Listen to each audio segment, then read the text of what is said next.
في لعبة التسلق الحر البالغة الخطورة، أليكس هونولد هو الأفضل في العالم. التسلق الحر هو التسلق من دون حبال، من دون حماية، لا شيء، ما من مجال للخطأ. إن وقعت فستموت. الآن يسعى ملك التسلق الحر خلف أكبر وأرعب لعبة على الإطلاق، جبل يوسيميتي، 600 متر جدار تكون نصف قبة، واجهة شمالية غربية لنصف قبة من دون حبل. لا شيء آخر أفكر فيه يحتاج إلى هذا القدر من التركيز لكل هذا الوقت، مع خطر الموت الحتمي في حال وقوع أي خطأ. أنا خائف جدا الآن.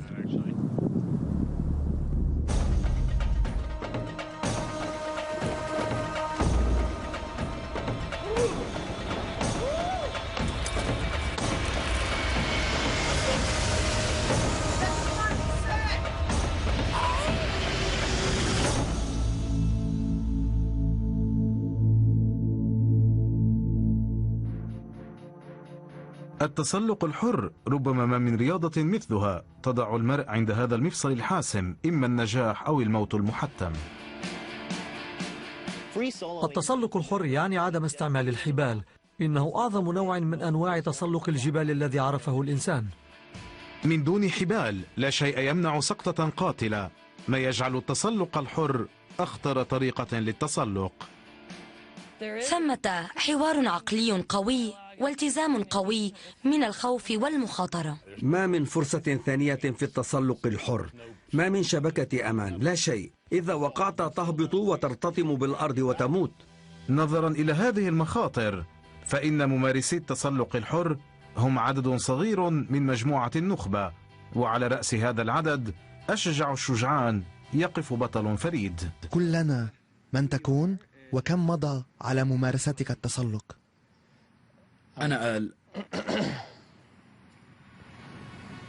أنا أليكس هونولد، أتسلق منذ حوالي 12 عاما. عندما تلتقي أليكس هونولد ستفاجأ. إنه شاب خجول ومتلعثم، أخرق بعض الشيء وغريب الأطوار. أجلس هكذا؟ هل لديك أصدقاء؟ هل يبدو لك هذا المكان ملائما لاستقبال أي أحد؟ بمجرد أن تطأ قدماه الجبل يتحول إلى شخصية مختلفة تماما. يتحول إلى شاب واثق من نفسه وجريء، رزين ودقيق، ويقوم بأصعب وأعظم تسلق حر في العالم. هونولد مختلف كثيرا عن الباقين، كأنه لا يشعر بالخوف أو بالأحاسيس البشرية العادية. يملك القدرة على تعطيل دماغه ويقوم بالأعمال الخطرة. عدد قليل من المتسلقين يحتلون المراتب الأولى في التسلق الحر. على الأرجح 0.01% من المتسلقين يحاولون ممارسة التسلق الحر. إنها تجربة نادرة، لا يخاطر الكثير من المتسلقين لتجربتها. والعديد من ممارسي التسلق الحر هؤلاء قتلوا بسببه.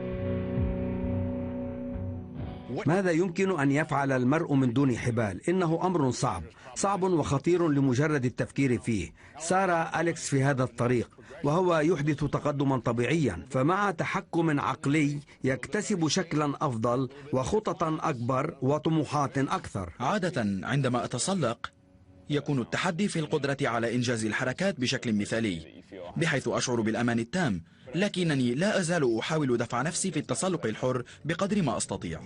الآن إن أهم ممارسي التسلق الحر ينطلقون اليوم في مهمة بالغة الخطورة لنقل الرياضة إلى مستوى جديد من خلال تسلق جبال هائلة من دون حبال. الشيء المميز فيما أفعله هو أنني أتسلق جبالا ضخمة فعلا، وهذا يميزني عن غيري. إن التسلق الحر الذي يمارسه الناس عادة يكون على مستوى متدنٍ، لذا فإن تسلق جبل ارتفاعه 610 أمتار هو فعلا أمر غير مسبوق. إنه بمثابة الالتزام الأعظم بالمغامرة، وهي تسلق هذا الجبل الضخم من دون حبل والانطلاق فيه. إنه أمر ملهم كثيرا ويجعلك تشعر بالإثارة لمجرد التفكير فيه. محطة أليكس الأولى في التسلق الحر للجبل الكبير هي يوتا، موطن المنظر الفريد والمدهش للصحراء الرملية الصخرية. الصحراء مكان رائع للتسلق، إنها منطقة فائقة الجمال، ثمة أبراج، جبال رملية صخرية، وشقوق جانبية متوازية. من بين التشكلات الصخرية الرائعة ربما لا يكون المتسلقون إعجابا بقدر ما يكونونه لجبل مونلايت باترس البالغ ارتفاعه 370 مترا. قد يكون أهم تسلق حر لأليكس هونولد. إن تسلق هونولد لمونلايت باترس هو أكثر الأمور إذهالا في تاريخ التسلق على الإطلاق. كان جبل مونلايت باترس ملهما لي لأنه مسلك جميل ورائع. إنه من أطول وأكثر مظاهر الصحراء استمرارية. أعتقد أن هذا جميل جدا. منذ 40 سنة لم يتخيل أحد أنه يمكن تسلق جبل مونلايت باترس باستعمال حبل. يمكنه أن يتسلقه خلال 1.5 ساعة من دون حبل. إن الجلوس والتفكير إن كنت أريد القيام بهذا أو لا أريد هو ما أستطيع فعله. هذا هو الأمر المخيف، وكأنها لعبة تمارسها في رأسك. عندما أتسلق كما لو كنت لا أزال على الأرض في الشاحنة. لقد اتخذت القرار، أريد أن أتسلق جبل مونلايت. الموقع رائع. هذا هو النصف المدهش من الجبل. جبل مونلايت هو 700 متر من الشقوق المتصلة، ولا تزيد فرجات شقوقها عن سنتيمترين. إنها بالغة الصغر على جبل مستقيم وعديم التضاريس.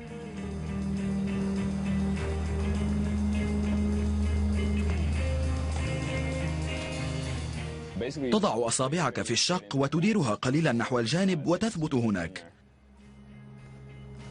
تثبيت الأصابع يبعث شعورا بعدم الأمان. جزء صغير من الجلد داخل الشق حوالي نصف إصبعين، وأصابع القدمين ملصقة بالجبل.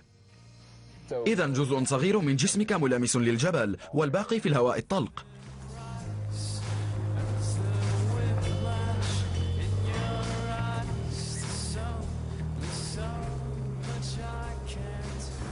إن وقعت عن الجبل فستسقط مباشرة على الأرض.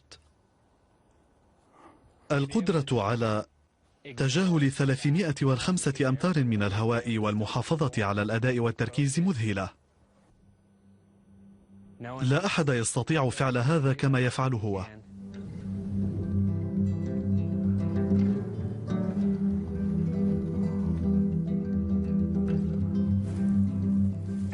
أعد أنفاسي وأتأكد من أنني لست متوترا لاتخاذ الوضعية المناسبة. الأشياء الصغيرة التي تفكر فيها للقيام بالأمر، مثلا الاتجاه يسارا فيمينا، ولكن ما من شيء أفكر فيه. أنا أقوم بهذا فقط.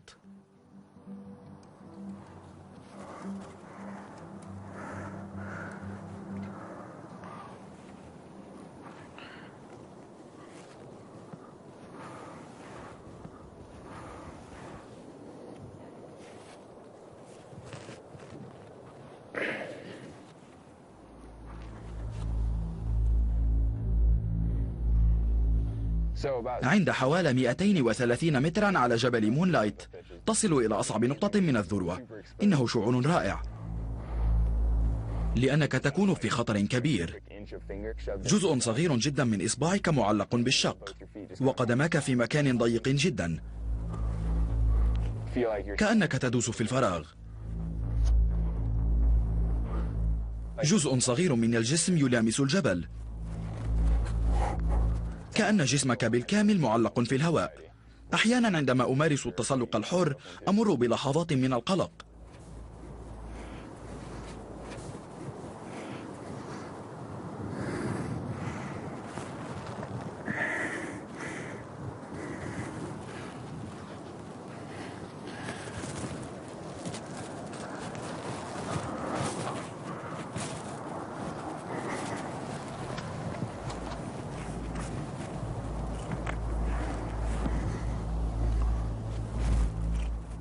لكنني أتخلص من هذا الشعور وأتابع التسلق. العوامل كلها تحت سيطرتي. لهذا السبب جبل مونلايت هو الأروع. أترى هذا؟ إنه مرعب ومثير للحماسة. هذا رائع جدا. كان هذا ممتعا. إنه شعور رائع، لأن التأكد التام من أنك لن تسقط هو ما يحول دون سقوطك. التأكد التام. وفي هذه اللحظة كل شيء يصبح هادئا. يمكن التسلق براحة الآن. انظروا إلى حركة الركبة من دون يدين. الموقع رائع. عندما تصل إلى القمة تبدأ بتسلق طرف هذا الجبل الذي يضيق مع الارتفاع. تكون في خطر كبير.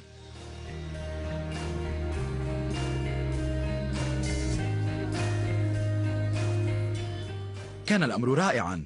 كيف باعتقادك كان الشعور؟ شعرت بالرعب. من الصعب على الناس أن يستوعبوا ويفهموا شخصا قادرا على القيام بما يفعله هونالد. هذا الشاب رياضي عالمي. إنه هنالك في الأعلى يحقق إنجازات يمكن مقارنتها بأعظم الإنجازات الرياضية في التاريخ. أنا أظن أن هونالد يمشي على القمر. لكن جبل مونلايت كان من الماضي بالنسبة إلى أليكس هونالد الذي بدأ بالبحث عن التحدي التالي للتسلق الحر. فوق وادي يوسيميتي في كاليفورنيا جبل مستقيم يبلغ 600 متر من الارتفاع هو الجائزة الأكبر. إن تسلق مونلايت كان خطوة صغيرة بالنسبة إلى تسلق هذا الجبل، لكنني عرفت أن هاف دوم سيكون خطوة كبيرة وأصعب بكثير من مونلايت. إنه هناك دائما وتفكر فيه طوال الوقت.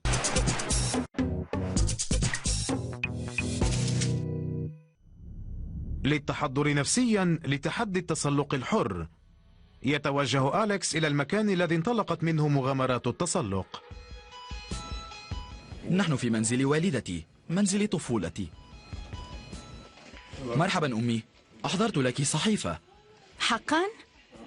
أجل. اسمي دييدرا وولنيك وأنا والدة أليكس هونالد. أنا ابن أمي. كان قادرا على الوقوف عندما ولد، وهذا نادر جدا. بدأ بالتسلق مذ ذاك. لم نتمكن من وضعه في مهد ولم نتمكن من وضعه في مكان للعب، لأنه سيقف ويخرج منه قبل أن يصرخ أحد انتبه. أجل، لقد قلقت عليه، لكنني سرعان ما أيقنت أنه يتحكم في نفسه. يعرف تماما ما يفعله، وهو يعرف أيضا ما هو قادر على فعله. إنه أمر محرج. يا للعجب. هذه مجموعة المجلات التي تحدثت عن ابني. تخيلت يوما أن ابنك سيكون نجما؟ لم أفعل، لكن في ذلك الوقت لم أكن أعرف حتى أن التسلق هو رياضة. صورة لي على حائط غرفتي. أخبرني. أمي علقتها. إنها تحب هذا النوع من الأشياء. عندما كنت طفلا كنت ألطف، وكان والداي يلبسانني الأثواب. لهذا السبب لدي غضب مكبوت. إنه أمر غريب. لما تعم الفوضى هذه الغرفة؟ إنه جزء من الشخصية. أنا واثقة من أن الفوضى كانت تعم غرفة موزار. ما من حياة سوى التسلق في عالم أليكس، لكنه يقرأ بشغف. دوستويفسكي. لا يمكنك أن تبقى قلقا طوال الوقت. تصل إلى مرحلة يجب أن تدع الأمور فيها تأخذ مجراها، وقد فعلت هذا. يبدو أنني أصبحت متسلقا حقيقيا الآن. عندما بلغت 19 تركت المدرسة، سرقت شاحنة العائلة الصغيرة وبدأت أتسلق الجبال. إلى اللقاء. اعتني بنفسك يا صغيري. سأفعل. لقد خلقت لأتسلق. هدف حياتي هو أن أتسلق قدر ما أستطيع في أماكن مختلفة، والطريقة الوحيدة لفعل ذلك هي العيش في شاحنة. أنا أليكس هونالد، وهذه هي وسيلة تنقلي. هذه غرفة المعيشة. إنها وسيخة جدا. تلك غرفة النوم. هنا يحدث السحر؟ نعم، هنا يحدث. آمل هذا. المطبخ هناك، وهذا الرف. المطبخ جيد. لا أعرف ما يكون هذا. ربما هذا المرأب. إن عشت في فندق 4 نجوم طوال الوقت فسيكون ذلك سيئا. لا أحب أن أبقى واسخا طوال الوقت. أنا هكذا لأنني أريد التسلق دائما، وهذه هي الطريقة الوحيدة للقيام بهذا. متنزه يوسيميتي الوطني هو موطن التشكلات الصخرية الأسطورية. حتى الآن لم يجرؤ المتسلقون على الصعود عليه من دون حبال، ويتطلب هذا عادة أياما وحبالا لتسلق هذا الجبل المرتفع مئات الأمتار عن الأرض.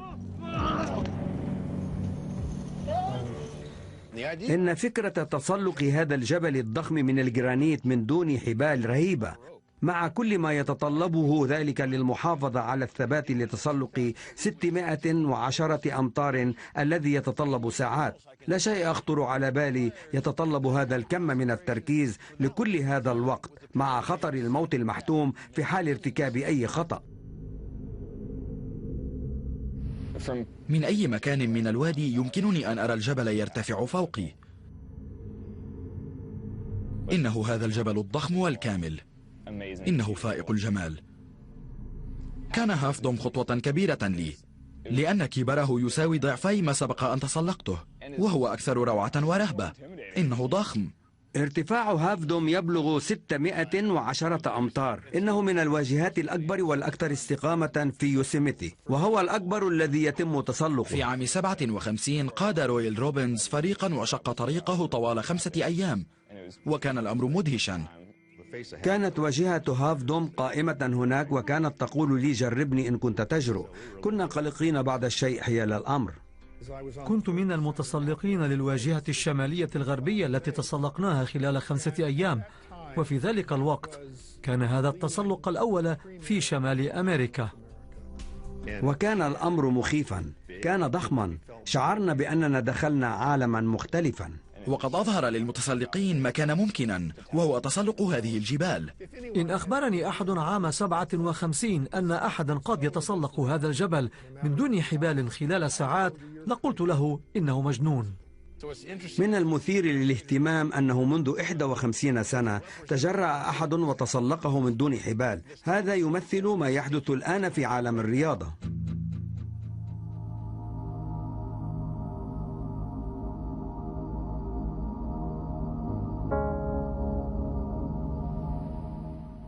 تمضي 2 ساعات في الصعود. هذا الجبل الضخم يرتفع فوقك. يجب ألا تشغل بالك طوال الوقت. ربما التحدي الأكبر هو التحضر عقليا. في الأساس الرغبة في تسلق الجبل من دون حبال، لأن غريزتك الطبيعية تملي عليك النظر إليه والخوف.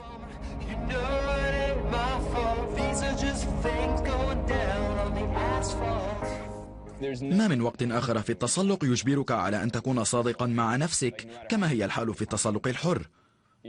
مهما كنت أريد التسلق، هل يمكنني أن أتسلقه فعلا؟ تنظر إلى الجبل الضخم وتقول: هل أفعل هذا حقا؟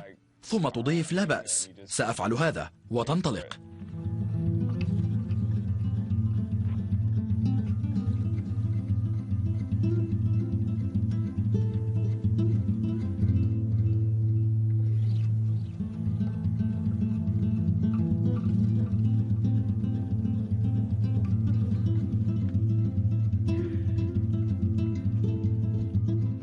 أحب بساطة التسلق الحر.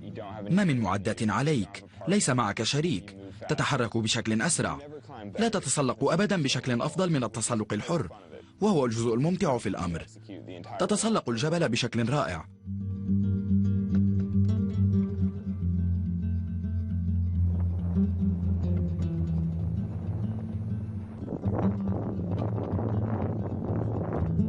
في المنطقة الأصعب قد تقع من على ارتفاع 457 مترا.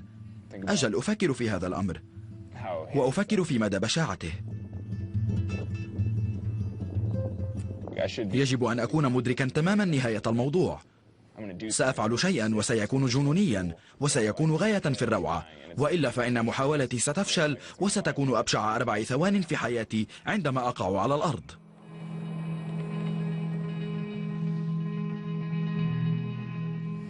تطلب تسلق هافدوم 2 دقيقة و50 ويصعب التركيز التام طوال هذه المدة.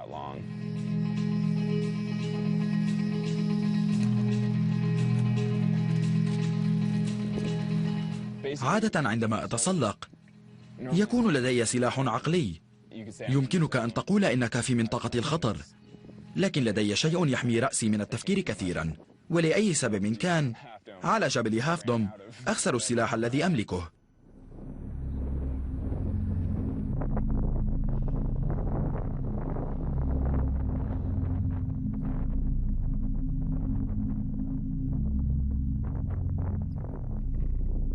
وجدت نفسي على ارتفاع 549 مترا عن الأرض. قلت لنفسي ماذا أفعل هنا؟ لماذا أفعل هذا؟ كل هذه الأسئلة فجأة خطرت على بالي.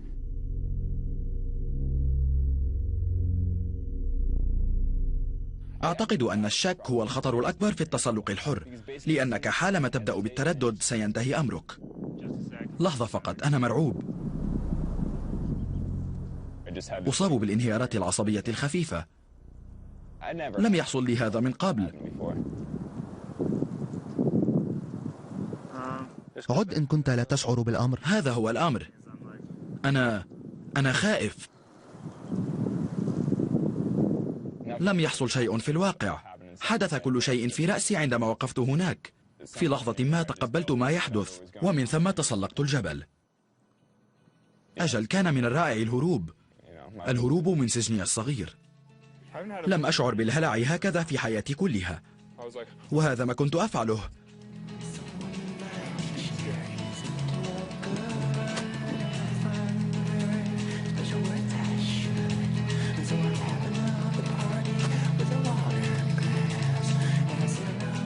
حالما قمت بالحركة أصبحت فجأة في المنطقة الأسهل. كان الأمر مدهشا، ثم وصلت إلى القمة.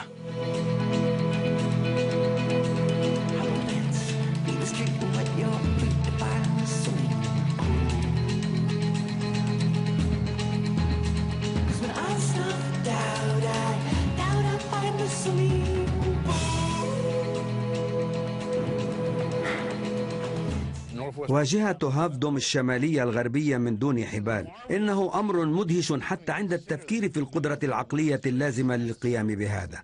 لقد تطلب الأمر رؤية ما للتسلق، لكنه يتطلب شجاعة كبيرة، هذا أكيد. تسلقت المسافة كلها في الوادي لتصل إلى حيث نحن واقفون؟ هذا مثير للإعجاب. شكرا. هذا جنون، إنه أقرب إلى تمني الموت. لابد من أنك لا تخشى المرتفعات. لا، في الواقع لا. هذه عين الحماقة، لكنه مثير للإعجاب. ماذا قال والداك حين عرفا ماذا تفعل؟ لا أعرف، كانت أمي مندهشة نفسيا. لا أقلق على أليكس كثيرا.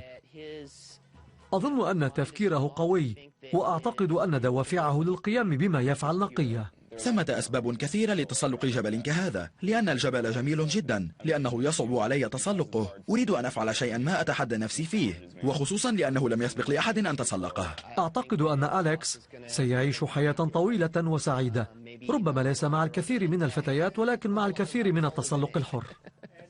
إن إثارة إعجاب الفتيات هي بالتأكيد سبب لتسلق الجبال، لكن حتى الآن لم ينفع. إلا أنني ما زلت متفائلا. أحب أعواد الطعام.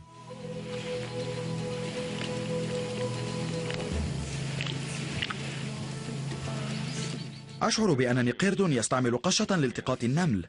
إنها أداة بدائية، وهذا ما يجعل منا بشرا.